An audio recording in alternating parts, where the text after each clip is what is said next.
Michaela Long dressed up like a Twilight vampire for Halloween, so I dressed up like a Twilight vampire for Halloween. This is blood. Hey all you cool cats and kittens. It's February, but the pandemic hasn't happened. You just discovered Tiger King. Or was it in March? Let's pretend it was February so my joke works. Hello everyone, how are we all doing today? Assuming I kick myself in the ass and publish this video when I want to, it's Halloween! Yay! That's why I'm dressed with this vampy exterior. And if you don't think I look enough like a vampire, my mom said I look like a vampire, so I don't care. I do Rosalie quotes, but I don't look polished enough to be Rosalie. I look more like the robot Renesmee. Not only is it Halloween, it is also... I can't believe I forgot my joke like 10 seconds after I thought of it. Not only is it Halloween, it is NaNo Eve. It was NaNo's Eve, and the house was asleep. Not a creature was stirring, not even a sheep. You know, I did release a book of poetry, so if you were wondering why that was so seamless, that's why. If you're a first-time NaNoer, hi, welcome.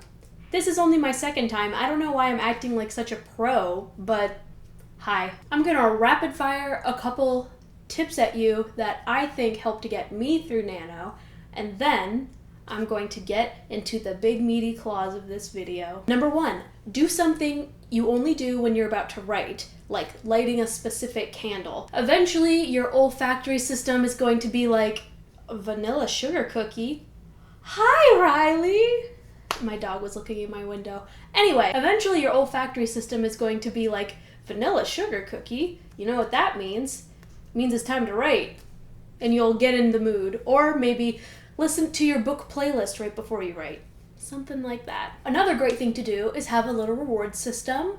Last year, I saved 31 pieces of candy. And every day that I hit my word count goal, I rewarded myself with that piece of candy. So something like that may work for you. Might be a glass of wine, whatever. Number 3, let your friends, family, whoever you're living with know what you're doing. If your friends and family are respectful of you, they will know that this is something that's important to you and you want to get done. So while you're writing, they will generally leave you alone. Number 4, find a community of writers. Because we're in a pandemic, there aren't going to be live write-ins, but a lot of NaNoers have gotten together and started Discords for their general area, similar to how they would do back when there were live write-ins. And finally, last but not least, write extra whenever you can. Even if you only write 100 extra words, that's going to make a world of difference when you inevitably can't write someday.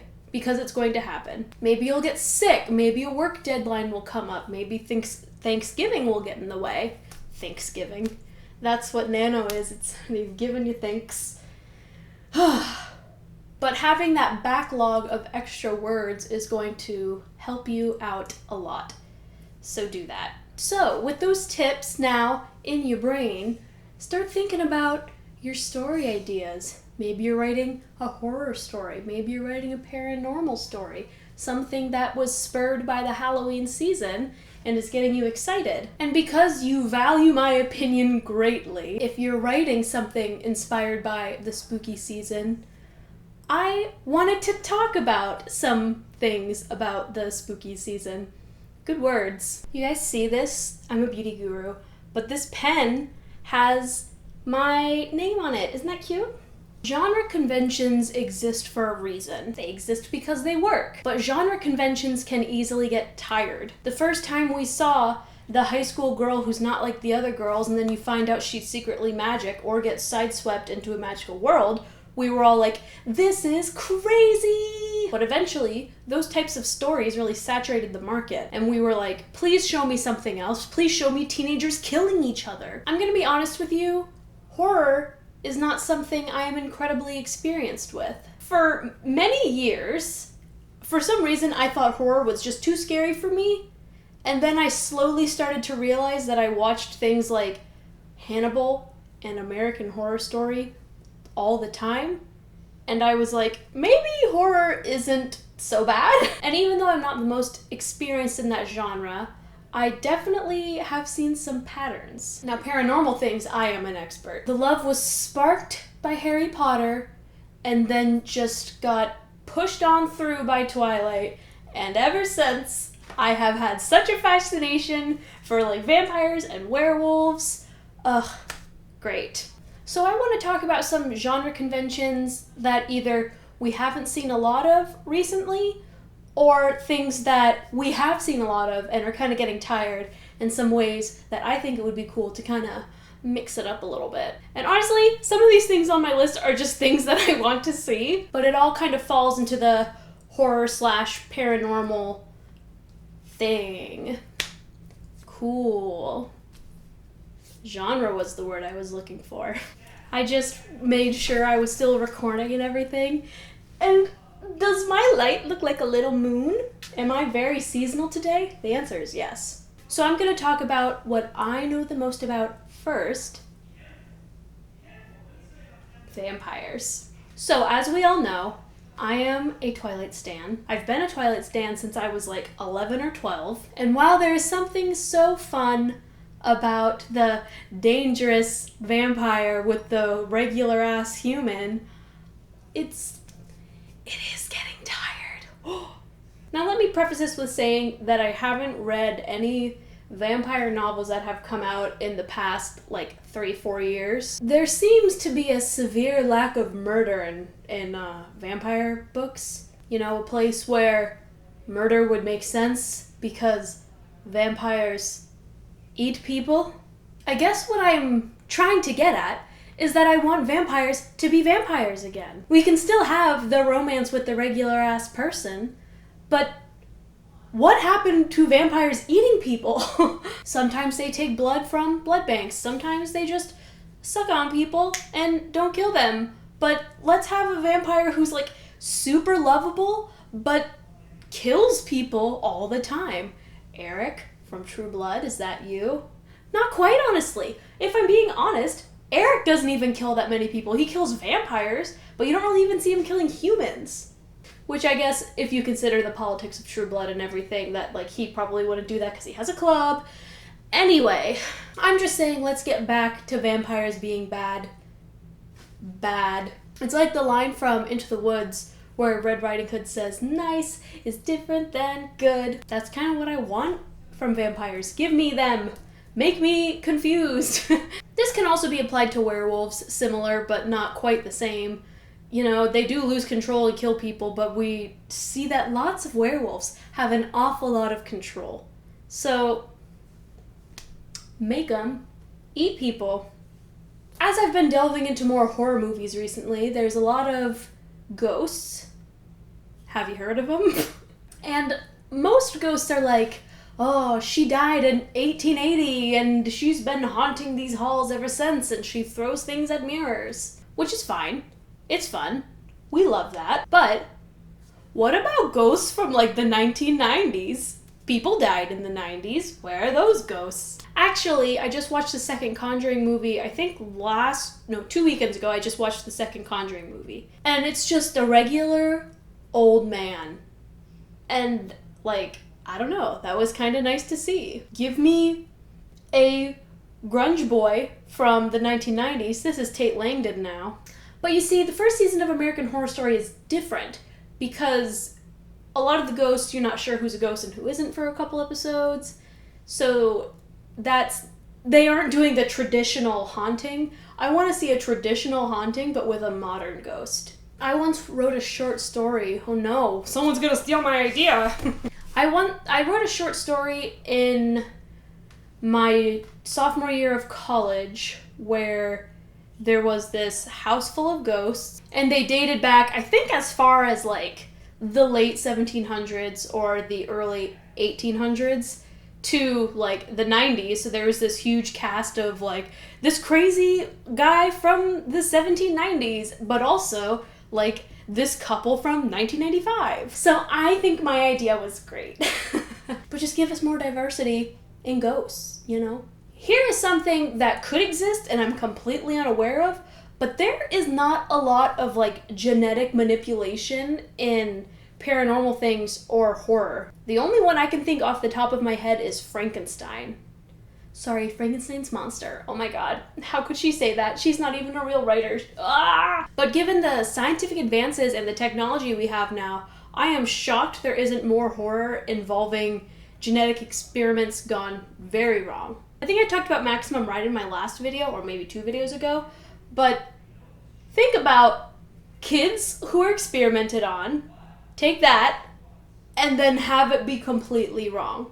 And, you know, murdering, I don't know, their brains are all messed up, but it's because they were messed up, and then you have some emotional elements, but also, like, they're killing people, you know, cool motive, still murder, that sort of thing. It could take place in the lab, it could take place in, like, a regular place, but one of those experiments trying to mold in with society. I don't know. I think this could be cool. I'm gonna lock that away in my brain, and if someone else beats me to it, let me know, because I want you to thank me in the acknowledgments of your book. So let's talk about creatures in the woods. So the deep ocean is too scary for me. I actually have a fear of open water, like too deep of water. I'm not afraid of like a pool, but if I'm on the ocean, that's too much water. That has lots of stuff for horror, but that's too much for me. I like the uncertainty of like the woods or the mountains more. I guess because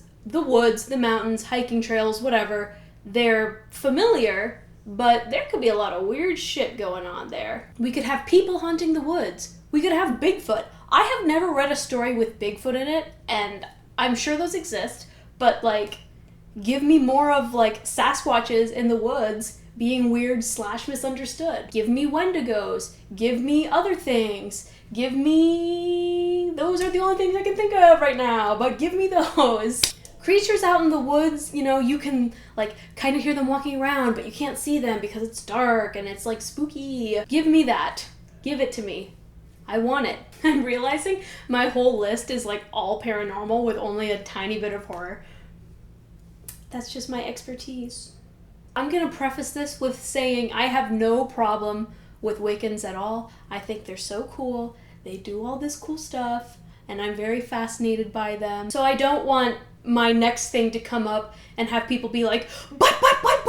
But I want more what I would call practical magic. I have not seen practical magic, but I'm specifically thinking of the craft. When I tend to write magic, especially in this new project that I'm working on, this Edwardian thing, but I like to base spells off of spells that already exist and put a twist on them. Maybe I'm completely wrong, but I am unaware of spells that make things actually lift off the ground. But I like to take things that are known to be actual spells and twist them, and I also just think that's very interesting to see. You kind of got a little taste of that in True Blood, but like, not really. As long as it's done in a respectful way, I think that that's a lot of fun. So my last thing on my list is the most vague. I just wrote slashers. Slashers don't seem to be really in anymore. They were in like the 80s and 90s.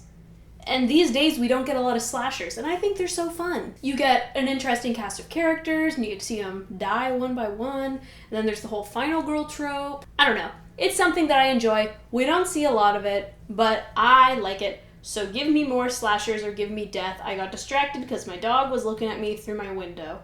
My bedroom has windows. It's weird.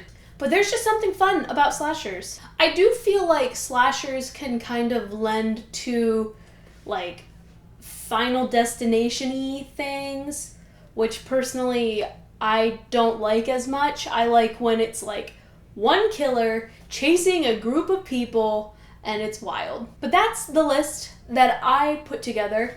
Could have come up with more, but I didn't want this video to be 80 hours long. But those are the things I would like to see more of. So, if any of these gave you ideas, like I said before, put me in your acknowledgements. I will be very happy. So I guess that's it. I hope you guys have a fun Halloween. I hope you're having a safe Halloween. And these days, safe often means something different, but I mean it in both ways. be physically safe and be, well, I guess it's both physically safe. Don't put yourself in a situation where you could get infected, and also just be safe. Enjoy some candy, watch some movies, have a bonfire, whatever, man. That's all for me today. If you liked this, give it a whole bam bam. And if you liked me, stick around. Maybe press a little red button. It's like about here. If you were, wait, no, it would be mirrored. So it would be like here. If you're like thinking about it. And that's it for me. Hooray! I did it. I finished.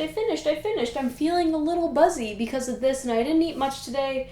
You didn't ask for that. That's fine. I have to say my phrase that always makes me like die a little inside. See you on the flippity flip. Bye-bye. Number 1, do something that you only do when you're about to light. I do Rosalie quotes, but I don't look enough like Rosalie. You know I bumped the camera! Oh, now the frame's gonna be all cattywampus. Thriller. Okay. Bye bye everybody, see you later.